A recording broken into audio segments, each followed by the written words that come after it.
Welcome to Americana Quill, writer to writer. Please like and subscribe and tell a friend that likes to scribe. This week, my guest is a writer of music. He's an artist who has released songs on YouTube and Spotify, a few of them being with his brothers, El Jefe, One of One, as well as I Will Not Let You Down. He's an entrepreneur who created a media company called H.Billi Media, where he helps cultivate some great quality videos in different mediums such as film, in the corporate sector, as well as music videos. Ladies and gentlemen, Humberto Ona, also known as H.Billi. How you I didn't doing? know if you wanted me to clap, but Nah, I'm it's great. all How you good. doing? I'm good, man. Can't complain. Just for the viewers to know that we are best friends. So if we go on little side chats, that's Oh, we just met before. Oh, okay, we met before. All right. I want to keep it as authentic as possible. So, but I figured, I think what you do is such an amazing discipline that, and I do a certain discipline too, that it's cool to talk about that. It all starts from the form of writing. So I guess my first question is, what is your what guided you into music? Was it the beat first? Was it the melody, or was it like hearing somebody say something that was impactful? Hmm.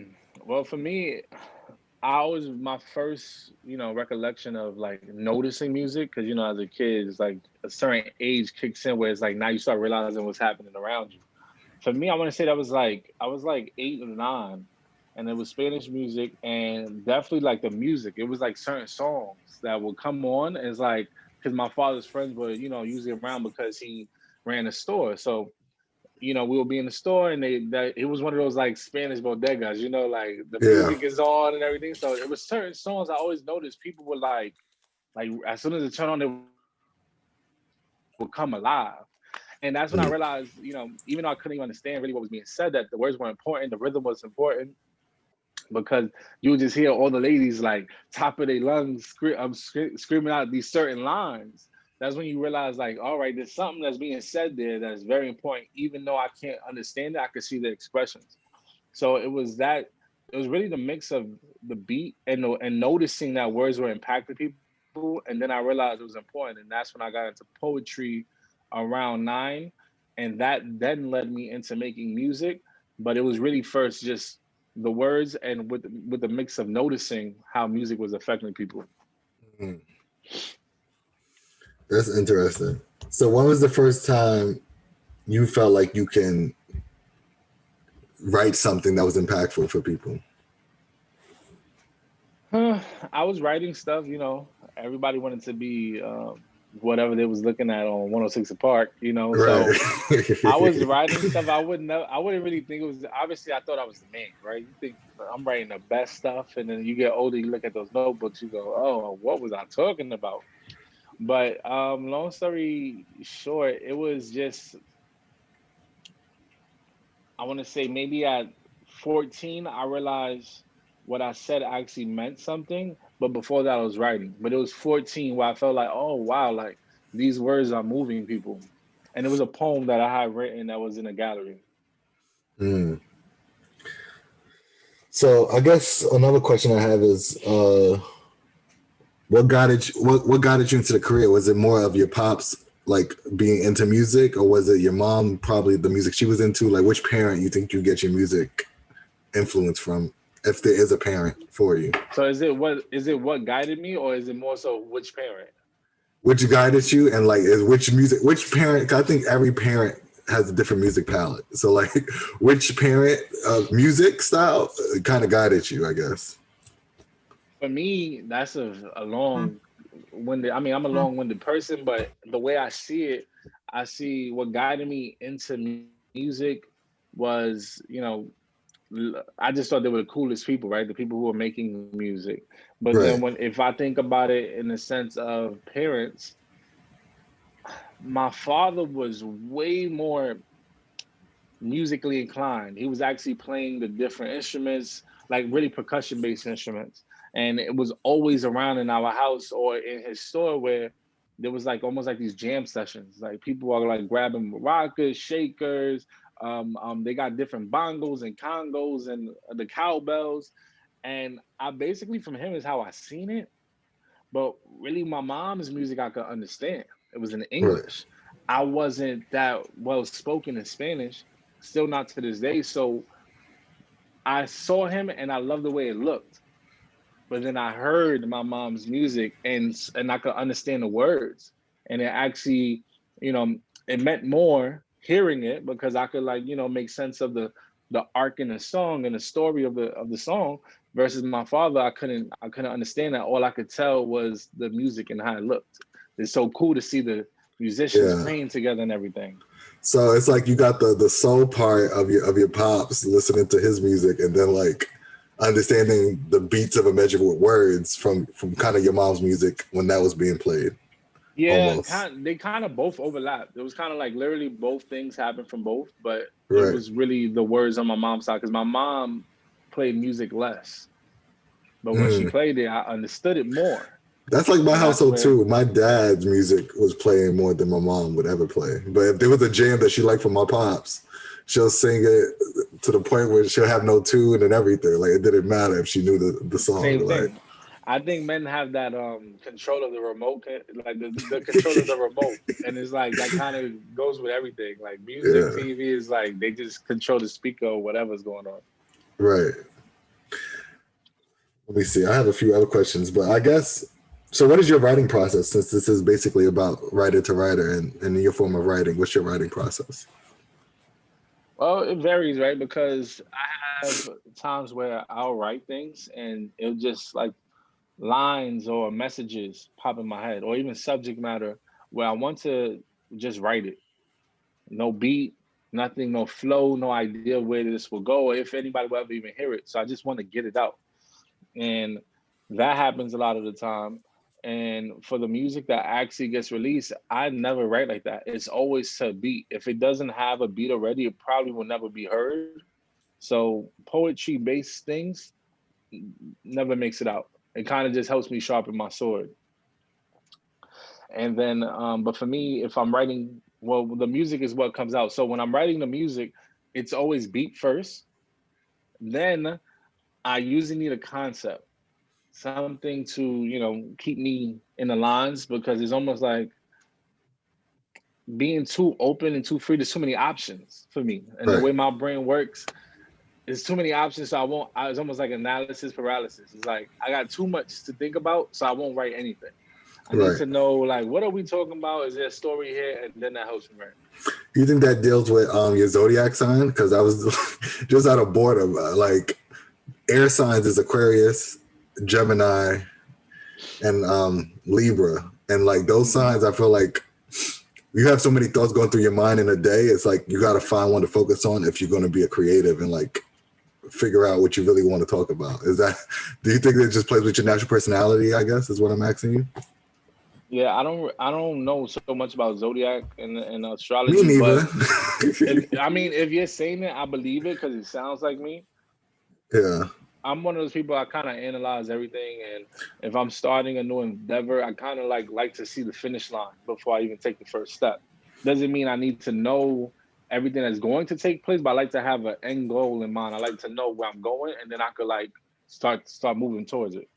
Yeah, I don't know how much is true, but they say like those signs are like air signs. So you like you're thinking from the head up of like just like a manifestation, like logically of what you want to accomplish for the day. But if you have 20 different things, then you might get stuck on just thinking of the 20 different things to accomplish Oh rather yeah, that's you're than talking about doing me it. right now for sure. I don't I didn't know that's what it was. I've heard that air sign, but that sounds like me. Okay. So is there a specific formula for making a hit, or is it just a good beat will lead you to a hit, you feel like, if it comes to music? I think music is interesting because it's all objective, and there's so many times where you hear something and you go, I don't like that much, and then for some reason it starts to stick with other people, and then Mhm. you realize like everybody likes this, but you just can't understand, right? Or like a book or whatever it is. You're like, why does everybody like this? I tried it for myself. I listened to it, I read it, I watched it, and it doesn't stick. So I just think it doesn't stick for you, but you could tell that it's a hit to the world. And Right. that's when you realize like there's almost no formula, there's no, clear cut way to do anything. It's more like go with your spirit and hopefully it'll connect with other people who are Right. in alignment with what you want. So when it comes to music, obviously a good rhythm normally gets people going. But as we see, there's plenty of fluff. There's people who try to do like cool like beats or ride a wave like EDM. EDM was so like based on the music that it became cliche. The way the rhythm was, the people singing like these words that almost seem like they're so deep they don't mean anything. Like I just woke up, the stars. It's like all this weird Right. stuff. So you realize like there's like normal things that kind of take place and it become, you know, common to make a hit, but then it's also like any and anything could go. Like So it could always work absolutely out. more art than science then for that to you. At least that's from Yeah, the approach. I agree. I think is definitely a more of an art subjective based thing, and it could be anything that for some reason goes one day. It just I think also there's a synergy. Like when you hear a really good song, especially one that you would consider a good song, not what everyone else is telling you is good. It sometimes you realize like I like a country song, or I like this pop song, I like this reggae song, I like this rap, I even like this rock song. So you realize it doesn't even matter sometimes the genre, what it sounds like, because every one of those songs have 1,000 different elements in it that the other one doesn't, and they all are hit records or things that you love. That's true. So where do you find your ideas for new songs? Even though I know you write in a group with your brothers most of the time. So Well, with us is normally like a, you know, it's sometimes the back and forth. Sometimes one particular member is starting a song, and then we all kind of fall in alignment and we add to it, or we have words or a top line. So we'll have one main phrase, right? Like let's just say like the song you mentioned earlier, I won't let you down, right? mhm. That is a very general and specific idea, right? Because obviously we're talking about a relationship, but it becomes general in the sense, who am I saying I won't let you down to? So that's kind of how those processes work out. It's like, oh, well, I hear it as I'm talking to my girlfriend. Brother might think he's talking to his closest friend, and it's like, or John, my youngest brother might think, oh, he's talking to the world, and that he's gonna put out his best music. He won't let them down. He's talking to the fans. So those topics kind of just like swirl up, and maybe it's specific, but then we all take it our own way. Right. It's like family gumbo at that point. Yeah, yeah, it really is. Does writing energize you or exhaust you? I know when I write, starting it is energizing, but like in the middle, if I don't feel like I'm getting enough out of the characters, or if I'm writing from not the right place, it can very much exhaust me. It's exactly what you said. It's one of those things. It's like a workout. One day you feel like you killed it at the end of the workout, and the next day is like you feel like at the first 10 minutes, it's like I ain't gonna finish this workout. So Right. it's like the same thing with writing, because it's like I'll have an idea. I think with writing, it's more like trying to find, you know, that point you were trying to get to. Sometimes you're like free writing. You don't even really know where it's going. Yeah. But there is a moment in there where you feel like, oh, this is clicking. And when you feel like it's clicking, you're excited, it pushes you to keep going. But sometimes that click never happens. And that's when you get exhausted because you're writing, it's coming out, you're spewing it all. And then it's like out of nowhere, just like, all right, I can't keep pushing myself because I'm hoping to get to a peak in this mountain where I can feel like I'm reinvigorated, I did something, Yeah. and it didn't happen. So then you're like, I need a break. I got to stop this. So that's how it normally works for me. For me, it's more like if I know my beginning and my ending of a chapter for a book, then I can find my way through the maze of like the middle and like the different parts that makes it, I guess, a plot. But you don't want to necessarily always set up a plot where it's predictable. So I'd rather just kind of go with the flow of the characters of not knowing it all the time. Is it the same way for you? Like maybe it's like two bars at the beginning and you know how you might want to end it with like your final four and then like the in between is what you're trying to navigate? Or is it differently from your writing approach? That happens. That happens all the time. It's like Are those sometimes mainly your best verses when it happens like that? Sorry.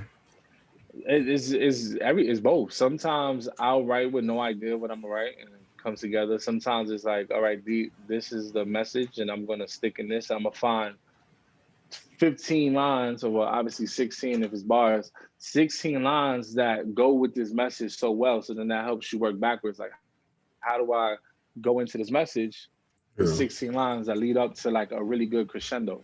And I like what you said about the beginning and middle. I mean, the beginning and end, and then you figure out the maze, because I think that's kind of how it is for me. I like to have one really good opening line, and sometimes the opening line changes, but like, and I'll explain in a second. But I like to have a good opening line with the ending in mind, meaning I know where this needs to go. I don't know the line yet, but I know like, oh, this has to be like the subject matter and the way to close it. Right. I don't know Same. what way I'm gonna put those words, but then that first line is normally how I like just start. I start layering it like a game of Tetris. I need one really good first block in the right place, and it kind of opens up. It's kind of like when Oh, Jay-Z says yeah. grand opening, grand closing. It's like grand opening with whatever the first chapter or your first line is, and then the ending, you got to know it has to be grand enough where either you want them wanting more or they wish that there was more at the end of whatever you just said. Exactly. And the other thing I didn't get to mention is sometimes, like you said, if you're right, a line here, right, a line there. Sometimes my first four lines end up in the middle somewhere, because Mm. you'll write your stuff out and you realize, oh, this feels a little flat, or these lines are so strong, I maybe should start with something else to lead into them. So that's kind of like you end up rearranging things. Sorry. Just let me look through my notes. I had so many questions. It's just, since I know you, it's hard to just. I feel like you answered them so well already. What are some of the latest books that you've read? Because I know you're an avid reader now. So like, what are some of the books that you've read that's fiction or maybe just nonfiction? Well, for me, I always like, do it yourself, self-improvement type of books. And in the beginning of the year, I started strong. I was reading a good amount of books. I read everything from Russ's book. I don't remember the title. That's another thing. I'm not good with titles. I can tell you who probably wrote it, or sometimes the title and not who wrote it. So I know Russ's book. I read. Oh, you gave me that book, right? Yeah, I did. It's all in your mind. How'd you feel about it? Because I actually listened to that instead of reading. I liked it, and I liked it because another book and another person I like is Napoleon Hill, and he actually has a lot of books that I've been actually discovering recently. And the way I've discovered is because I have Audible, and Audible is probably my favorite way to take in books, because I think I have ADD, so I just can't sit still all the time, or I kind of like, get that mental fatigue where it's like, all right, my mind is wandering and I read a few pages, I'm off, right? And you never get Mm-hmm. that motivation to come back to it. But with Audible, even if my mind is wandering and I didn't hear something, right? Or I zoned out for like 5 minutes of it, I could just A press quick rewind, rewind. or Yeah. I could press rewind, and it's almost like it's an easier, barrier of entry, because you just press play. If you ignore it, you ignore it. But when you're reading a book, you can't think about other things, or you're going to be there reading that same line 100 times. So I really like Napoleon Hill's work that are on Audible. But the other books I like was the Four Agreement book that also you let me. I know there's four of them. I read one, don't remember which one, and I read the beginning of the I second think you one. did the Mastery of Love is probably the other one That you sounds started. right. Yeah. That sounds right. I love the messages in there. And normally I don't remember books. I always just take all these concepts in. So while I know I read the book, I couldn't tell you everything verbatim that was in the book. Obviously, I don't think Yeah. anyone else could. Another book I really enjoyed was I Love the Alchemist. Oh man. The Alchemist is Alchemist. amazing. And it's almost too cliche because these are books you hear about, everyone talk about, but Yeah. there was something about the Alchemist, that story. So really, if you listen to which ones I'm saying, right, Napoleon Hill, the Four Agreements, Russ's, I think it was called It's all Control in Your my Mind. mind. It's all Control in my Your mind. Mind. Yeah. These are books that are really based on manifestation, and also going down your path, and knowing that it'll unfold the way you want it. And that's Right. kind of like my whole approach of what I listen to, read. So those are the favorite ones. And another book I really like was, I believe, is Unshakable or Unbreakable by Tony Robbins. Like, damn, what is, I think it's Unbreakable. It rhymes. So it's one of those. But that book was really good because it was a lot of financial advice. And that's something I Mm-hmm. love to learn about. Those are the things I'm like trying to improve on currently in my life. So those are the Right. books I remember the most, even though I don't remember the titles. No, what I like about the Alchemist, people forget to realize that the author is not American, so they have to translate the book. So for him to write it in a way that it was still being able to be translated so simply in America made me feel like I could write too. And then I made me realize I don't have to write on such a grand scale to feel like I'm an author. So I was able to write simplistically, as long as we get your story across is all that matters. And that book showed me that. And that's what encouraged me to actually try to write The Dreamer, the boy who called 22 when it came out. So I think that's absolutely true. It's just a great book overall, though it sounds cliche. It's just about finding one's journey, and sometimes the journey is already within you. It's not even always about going out to seek it. So like just all of those messages in that book is very amazing. Mm-hmm. And even what you said about, simplicity versus the complexity. I tried to read One Up on Wall Street, and that book, or even what was it, The 22 Investors, or whatever the title was. I got the book still sitting there. Those books, for some reason, I was tuning out. Right, they were using all these big words of the investment terminology, and while it's good to learn those things, if I don't know any of it, it's giving me all the biggest words in the world. Is like right over my head. That's what I liked about Tony Robbins' book, because he even refers to those books, right? Mm-hmm. But he's simplifying it. And one of the things I've heard is if somebody can't explain something to you in a simple way, then they probably don't know it themselves. And that's why they have to dress it up in a big word. So Right. it's all Well, about story and information. right. True. My process is it's like back in the day, newspapers was only on a 3rd to 7th grade reading level, and the most of a New York Journal is 8th grade. So it's like, why would I write past that if I'm trying to reach a broad audience of people wherever they are intellectually, or That whoever makes a has lot of time sense. for it? So it's like you shouldn't overwrite your audience that you're trying to reach, but you should write it enough where at least the concepts are much past that and more mature than probably the format of what you're writing. That makes a lot of sense. That makes a lot of sense. So that's kind of another tip, I guess, for writers out there. So who's your favorite artist of all time and why? I'm sure there's a few songs that are probably your favorite of all time, but like who's the artist that most of his collection you can probably, or her collection you can go back to often? I guess my default has always been Jay-Z. And even as you word it like that, right? Like, oh, whose collection you could most likely go back and listen to and enjoy is Jay-Z's, because just like anything else, I kind of tune out on certain projects or songs. It's just not my style. But Jay-Z overall. Okay. Is there a reason why? Is it his lyrics and like his storytelling in some of the lyrics, or? I thought Jay-Z was the coolest. So even when I was young, before I actually understood anything, because I also remember like listening to the Black album. Mm-hmm. Oh, that's a lot. Well, that's not the first time I heard him. Obviously, I was listening to Jay-Z. I remember Big Pimpin' came out, which I know is probably not the best example, but I was like, it was like 2000. Big Pimpin' came out. It was the coolest thing ever. I remember him before. I remember I bought the Backstage DVD, 1999, Mm-hmm. and it was those little. It was just kept creeping into my life. Jay-Z was really, for some reason, there was music coming out all the time, but he just kept getting me. He kept winning me over to the point where I actually was old enough to really know what he was even talking about, and that's when I realized, like, oh, that's why. Besides me not even liking or understanding every word that he was saying, when I got older, I realized there was a method to his madness. He was a genius with his approach, and then Yeah. his words were crazier to the point when I was older. Now I get to hear things to this day. I hear new things in Jay-Z rhymes that I did not understand because I didn't know the country he was in. He probably mentioned a country or a province in Italy or in Europe, and I didn't know what he was talking about.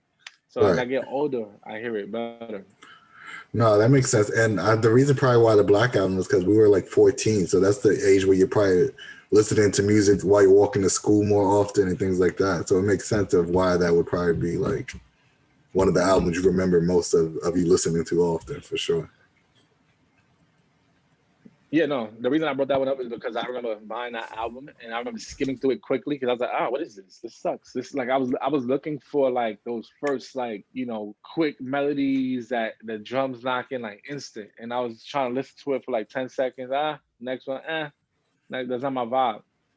Then as I tried again like a month later, I remember, and I really just sat there and I played it, and I was like, yo, this is incredible. Like I've been sitting on this album and I ignored it. And then Fade to Black came out and it was over. I watched Fade to Black every morning just to see into the process of how he made that album.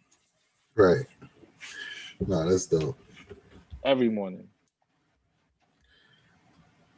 So I want to get into some of your lyrics. What do you feel is probably your most impactful when it comes to the music you've written and you've put out to the world? Like you mean a specific song? Just like maybe 4 to 6 bars. It don't have to be the whole thing, but like where you was like, hopefully people got this within this song, even though it was probably meant for entertainment use. But like this moment here was something I was proud of putting out.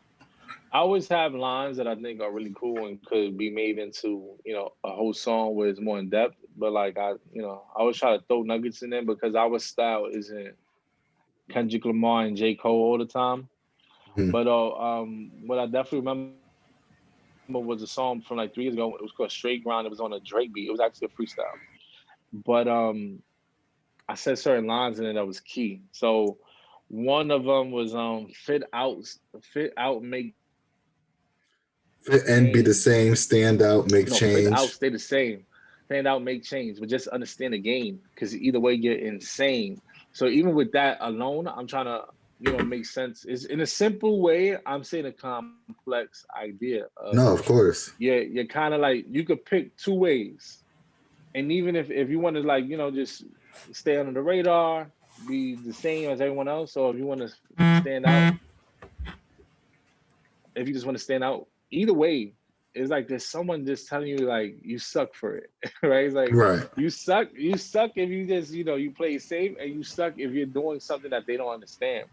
So that's why I said so. Just understand the game, because either way you're insane. If you move different, you're lame, but moving different makes lanes. And even to that, those two lines right there is like in reference to like someone like Lil Wayne when he started skateboarding. People were like in the beginning it was weird. It's like, what is he doing? Like he's Right. losing it. And people like Kanye West, right? People like Kanye West, they get ridiculed hard when they try something different. But then it's like the idea of, what is it, mere exposure or the familiarity, idea, which is just people get used to something, and that's what becomes their most liked thing. And it's not because it's like the best; it's just they get used to it. So when you try to do something different, people hate it. So like, look at Lil Wayne. People hated skateboarding, and then he ends up, bringing another world into, the urban communities. Like to see a kid skateboarding in the hood right now is not weird. I Right. remember growing up, and that was very weird.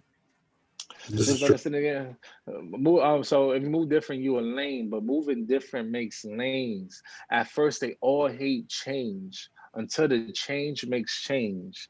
So I'm saying in a sense, everybody's gonna ridicule you, but once they see you making money, it's like, oh, that boy a genius, and everybody wants to jump on that bandwagon.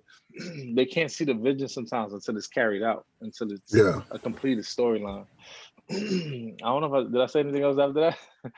I Oh think that yeah, was, yeah, you probably had a few more that was a bars, right? section of it that I felt like the message was really strong, even though it was you done it with simple words, like we said earlier. Right. Simple. If you can't communicate it in a simple way, you can't communicate it. Right. Basically. That's so true. So do you have any questions for me before we close out? I know Of my writing course, process and stuff. of course. So I always wonder, right? Like I know like to pick out ideas is kind of it's difficult. So Hmm. many ideas in this world. How do you know what to write about? And how do you know if it's the right idea, right? Because I know you probably want to be innovative, but you also want to stay within what people will understand. How do you pick your ideas? Well, I think the idea starts with whatever the character is, and that's usually like, I guess I call it a download from spirit or a download from God, and then from there you can only tell 7 different stories. Like which people don't realize, but you could really only tell 7. So it's like, then I'll choose the format of the 7, and then from there start to execute. So for my new book that I have coming out, We Were Kids from the Cosmos, I just wanted to tell a beautiful relationship about kids growing up and losing their way of their relationship as kids, and then maybe finding themselves again as an adult. So how do I do that in a simplistic form, but it's like still deep within the things? It's like the kid, the protagonist, that's the boy, basically teaches the girl little moments of law of attraction. So then the chapters are all based off of like the different laws of attraction and the different things of like vibrations. And so those are like the chapter names, but it's more about boy meets girl, boy loses a girl, boy tries to find girl. Those stories will always be the same. They don't change. You can't. It's like, it's basically it's formulaic that way in books, where it's like, if you know your formula, you could just change certain parts of the middle, but your results will always mostly be the same. Mm-hmm. So it's like, once you find out your formula of how to write it, once you figure out your main character and you get your download or whatever to inspire you to write the initial thoughts of the character, from there, it's more of just creating the scenarios within the book. Nah, yeah, thanks for dropping those gems, because I tend to be able to predict movies, and I know I tell my girlfriend this all the time. It's like, it starts, you're like, where's this going? And I instantly tell, all right, I already see it. Like 5-10 minutes in, I'm like, all right, he's gonna meet this one, this is gonna happen, they're gonna lose each other, this and that. I could tell you the arcs of a story. So what you're saying is so true, because you see movies are very similar, just with like little changes in them, right, to make it more for a certain audience. What I also want to know is, how do you think forward enough to be able to come up with the dialogue, right? Because you are thinking for multiple people, literally in the way they think. You have to decide how they will respond to something another character did. How do you come up with that? And how do you know how to navigate that? I think sometimes it's you can record yourself and just talk in 2 different voices, so you can at least see how it will play off, and then from there maybe kind of take the words from there and then put it inside of a certain topic if it's important. Or I would try to write out a flow of how I need the conversation to go to get into my next narrative point, and then from there I can readjust some of the words if they talk in a certain slang compared to a different region of the country or something like that.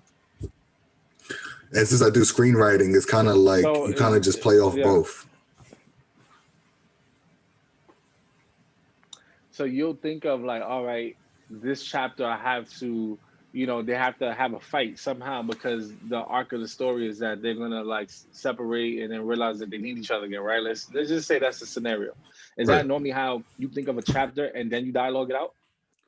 Well, I think of a chapter, for me to feel like I gave the reader everything they needed in a chapter, I just follow the basic things that we learned as kids, like the 5 W's and the H. Who are the characters that's going through this moment? Where are they? When? Why? And how did this come about? So that's kind of like, I try to follow that within each chapter of like the smaller stories that leads into the bigger stories of all the answers that a reader will want answered. So I kind of just follow that formula, so I don't overthink it, and I'm not writing just to write, to make myself have an ego as a writer and make sure I'm telling the story first. Okay, do you ever think of like a title of a book and then you make it make sense? Yeah, I think that happened with my first book. Like, just the whole idea, you either go for it or you don't. So like, that's the whole idea of a catch-22, damn if you do, damn if you don't. So me saying The Boy Who Caught It was more of me saying I'm going to obtain this by just going for it. Like, there's no ways around it once I complete the objective or whatever the character main goal was. So I think you definitely titled. Sometimes the download is the title of a book, right? So if that's the title of the book, it's like, all right, well, how do I make it all make sense from the beginning and the end, and then I'll figure out the middle. So is that most of the time the way you do it, or is it reverse sometimes with dialogue and then you have the title at the end? For my crime series, I was like, it would be dope if I like was able to do like somewhat of prehistoric history of like changing it and then going into a future moment. So with Medgar Evers, who's a civil rights leader, he was assassinated by Byron de Beckwith. So I imagined if he never got assassinated, like, and if he got a chance to get accepted to the law school that he applied for, what would his life be? He probably would have started a new family trend of becoming lawyers. So from there, it's like, all right, so who's the lawyer after maybe just his regular son will be his great grandson? And what would be some of the things he would fight for? So then it's like, it just starts you just going through a snowball of different moments of the things he would fight for, the reason why he would color outside the lines for justice and different things like that. So it's like, that's incredible. I feel like I'm saying it so simple, but it does take more time with me just sitting down by myself and being a lonely wolf somewhere, just thinking all this out. But like, that's kind of like how it goes. No, yeah, but the idea, like that thought of like what would happen if this person, you know, time wasn't cut short. That's an insane concept. Right. So, but I wouldn't have had that concept if it wasn't for like the age of 12, me going to a Black History class all those years in my neighborhood, right? So it's like, you'd be surprised where like your childhood downloads, the things you had to do, comes back downloaded to you as an adult that you have to now deal with or figure out for like whatever you want to do. So it's like the traumas you deal with, you can use in great storytelling. Like, it's just different things of, your family could always become a character in some ways just because of like something that they might have done that, although you're past it, it's like, it still haunts you somehow, and you got to use that in your creative ways to become a great storyteller, I think. Do you do that where like you take note of like things that happen around you, like the those random situations of like, you know, the way somebody tripped over something, and you know, like the way they bruised their eye before, like let's say if in a movie or book someone's supposed to like look like they were just in a fight, and that's how it looks when they walk into the room, but then they have to explain it with a weird, you know, situation. Yeah. Those things actually happen when you watch a movie and like there's no way, and it's like, no, that probably really happened to somebody. Do you download those moments and write them down, like then put them in a book later on? Not on purpose, like I don't write them out, but if I remember a moment, then I like, it makes me start thinking of every little moment before that one moment happened. So like, and like Kids of the Diaspora, one of my books that I've released recently, I basically talk about how like this kid goes to college and like basically he's about to have sex with like an interracial, well, a different woman of who's white, and she basically calls him out of his name, calling him Endick, and it's like that's something that's truly happened before, like not necessarily to me, but it's happened, and like and when you hear those stories, it's believable because you, especially if you were there, it's like, okay, I could see that happening, because it's like you're kind of become like an experiment in that moment. So it's like, how do I explain that to the reader? It's like he didn't want it for like an experiment, even though it would have been a joyful moment for him. So it's like, those are the things I'm trying to bring out and on paper that like might have happened in actual life. So it's just like different scenarios like that where I would hold on to them and then I would reuse them and repurpose them. So, yeah, because sometimes, you know, you go through things and you're like, if I told somebody this right now, they wouldn't believe me, right? Like, like this is the stuff that you see in a movie when somebody's like going through the craziest day, and it's like sometimes that stuff isn't made up. So I was just wondering if you remember those things or you write it down on purpose. You're like, I have to put this in some book somewhere. Well, now I do, now that I'm older, but like my first 7 books were all like just things that I've always just, I guess, held on to without realizing I was holding on to it. So now I'm probably now taking more notes of like, all right, this would be a good moment inside of a story if I ever need it. So like now that I'm like, I feel like I've written so much that it's like I have to experience a little bit more now to like write more. So especially now that I'm gonna have 14 books like out and ready. So like that's gonna be on pre-order, seven books. Even though this is gonna be filmed after this comes out, but yeah, I'm gonna have 7 books out on pre-order. So therefore, it's, you know, yeah. So you know, I'm setting myself up like that so I could take a break from writing and just like reading and just you know, getting back in touch with me. Like I feel like I've given so much, now it's time to recalibrate a little bit. So that's kind of what I'm focusing on once I get ready to release those things. So it's the best way. You got to live life a little bit to write about it, right? Well, that read, yeah. For some reason, reading just makes you a better writer. So I just want to read a lot more, especially after a book that you gave me from Stephen King. He reads 70 to 80 books a year. So me reading my little 20 to 25 ain't ain't quite cutting it, you know? So it's like I want to take the time to Wow, catch up. it's a lot of books. Yeah. What is that? That's like basically every 5 days you read a book. Yeah, but for him, it's like clockwork, right? He doesn't have to do a 9 to 5 job along with writing. Mm-hmm. So it's like, but it's ways around that, right? Now we have Audible. So he says now that there's Audibles and different audiobooks, he does about 10 to 12 a year of just that. But the rest is just strictly him reading pen to paper early in the morning and then before he goes to bed. So it's like, you know, if you set up a schedule, I'll be able to do that if I wanted to. Yeah, that makes a lot of sense because you have to stay inspired. You have to, indirectly, you're sharpening your sword because while you're not, it's like Kobe watching game tape. While I'm Yeah. not out on the court performing it, I'm absorbing someone else's moves, how they defended it. So no, that's intriguing. Right. So basically, I want to be the Mamba mentality of writing. So like, it's like if I can easily, like I did 7 books within 18 months, right? So it's like I think I earned the time just to recalibrate and then maybe do another 7 to 10 in about 2022. It's not going to feel like I never released a book like that because you're going to have so much content out there. So it's just about recalibrating so I can rev up my engine again to go on the run that I just did. And I already have those ideas. Be ready to write more. Right, but I already have those ideas outlined. It's just about me taking the time to execute them. So it's just want to, just recalibrate before I go in to do that. Because writing is such a process where you don't want to feel like you're exhausted and you're not putting your head across the table because you didn't give yourself enough time just to kind of step out of it, but still be in it. So it's like, I can't always write, right? Kobe can't always be on the court, but he can always watch film. There's other things you could do to still sharpen up. So that's just kind of what I'm taking. So you already have storylines or titles waiting. Yeah, I have 5 more books already ready for me to write whenever I'm ready to sit down and do it. And I think me reading more would just sharpen up my tools. So at least the reader will know the difference in my skill set from what I'm about to release to the coming up in the next 2 or 3 years. No, that makes sense. You're basically taking on the concept of blocking, where you bunch everything in so that way you stay in a certain. Well, it's also the concept of flow where you stay within a certain mindset and a certain approach, so that way you can flow through your block of time. Where it's like 18 months, I didn't do nothing else. Obviously tons, but nothing else that would take my attention away so much from writing.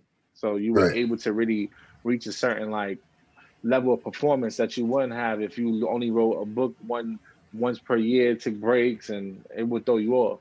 Right. But a book shouldn't take you more than 3 months, I gotta though. implement more of that. Mm-hmm. So a book shouldn't take you more than 3 months because it's like if you write 2,000 words a day for maybe 3 months, if you want to, you'll have a lot of words. But it's like if you want to tell a great story, you don't probably need that much time. So like you could probably write a good book with 30 to 50, especially when you're independent, nobody knows you. You don't want to overwrite with an author where they're like, yo, I don't even know you to like take my time out of my day to read all this. So it all varies on what your goal is to like execute and like what to show the audience for sure. So makes sense. Yeah. So to end off the podcast, unless you have any more questions. No, I just want to say, I value writing beyond, books and music because people don't think about all the forms of writing there is, like even in comedy-based writing. And I remember going to see Dave Chappelle at a stand-up, and he was explaining how sometimes he likes the challenge of he'll put a punchline in the bowl and he'll just grab out a punchline one day and have to make the joke that leads up to that punchline. And he did it in front of us where he told us the punchline of a joke. And he was like, watch how that's still going to be funny. So then, he goes through his stuff and he's delivering bunches of little jokes, but it's a storyline. And then it ends up being the punchline he said. And he's going through such a long joke that you forget that he ever mentioned this punchline. So when he delivers it, it's that much funnier. And that's one of those things I just enjoy about all the different ways people write, because Dave Chappelle is a writer. And people won't give people like Dave Chappelle their credit because it's not in the the usual form of books.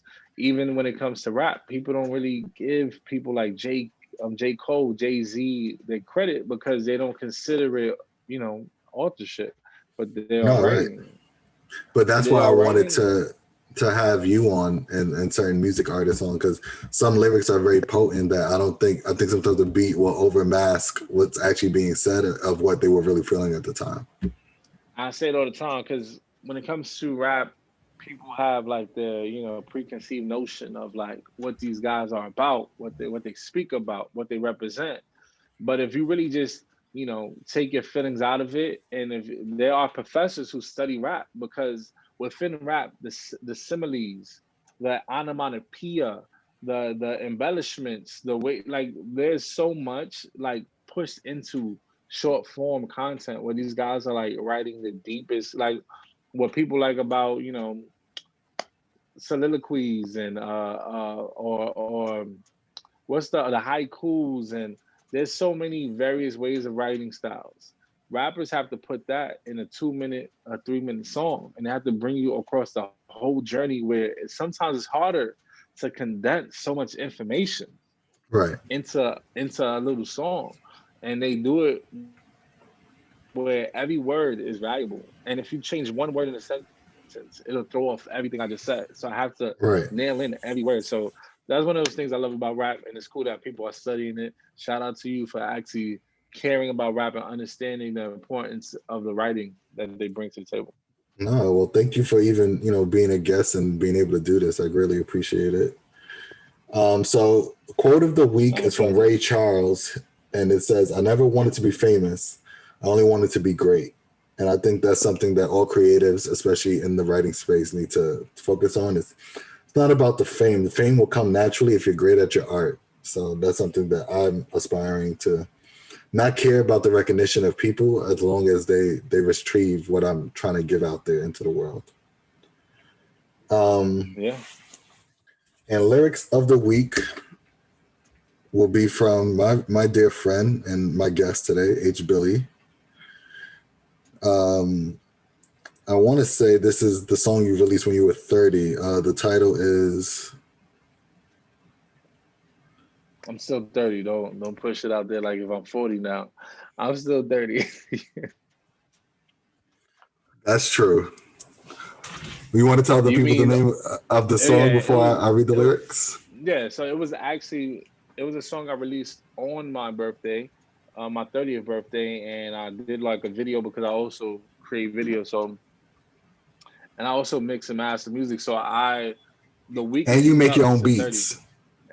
and I made my own beat. So the week leading up to my 30th birthday, I was like, I want to do something, and I came up with the idea of releasing the song, and then that's like, why not make the video? And then I kind of made a lyric video out of it by having my words at the bottom. And this song, I never wrote it down until I had to write down the lyrics to put it on my video, because I literally just, not a freestyle, but I kept piecing it together in my mind and rap a few lines. So that's the So song you're referring a to. lot And of punching it in was and more out. like punching in and out like four lines at a time. And really, it was just, it kind of had no direction in the beginning. It was just like, let me start with a line. And that was unusual for me, but if you listen to it, it becomes, thematic in a sense, which is my approach, even if I didn't have a theme in the beginning. So usually what I do is recite the lyrics, and then at the end, on the Spotify format or the other audios, we'll play the actual beat with it. So if you don't mind, Okay. I'm gonna read some of the lyrics, and then from there put the verse down if you don't mind. Okay.